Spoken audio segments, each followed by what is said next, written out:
میرے بھائی ہیں جناب محمد ولی راضی صاحب، اللہ تعالیٰ ان کو حیات طیبہ عافیت دارین کے ساتھ عطا فرمائے، انہوں نے ایک مضمون لکھا تھا، بڑی اس میں حکمت کی بات لکھی تھی۔ اس میں لکھا انہوں نے کہ ایک مرتبہ میں نے دیکھا کہ میرا پوتا ہے، اس کو اس کی ماں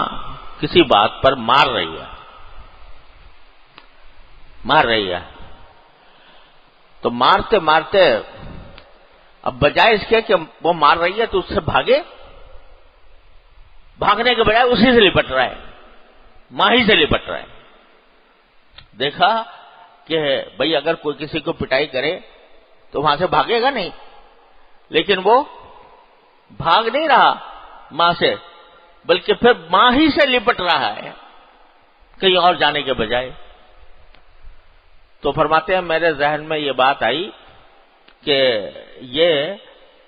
جانتا ہے کہ مار بھی یہ رہی ہے اور مجھے بچانے کا بھی اس کے سوا کوئی اور میرے پاس سہارا نہیں۔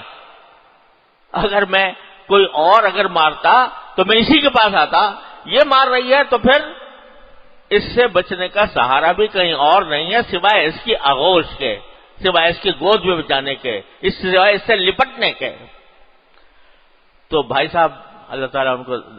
عافیت سے رکھے، انہوں نے فرمایا کہ مجھے یاد آیا کہ لا ملجا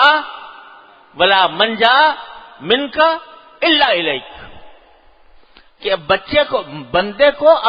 اپنے اللہ کے ساتھ ایسا ہونا چاہیے کم سے کم جیسا بچے کو ماں سے تعلق ہوتا ہے، کہ مار بھی وہ رہی ہے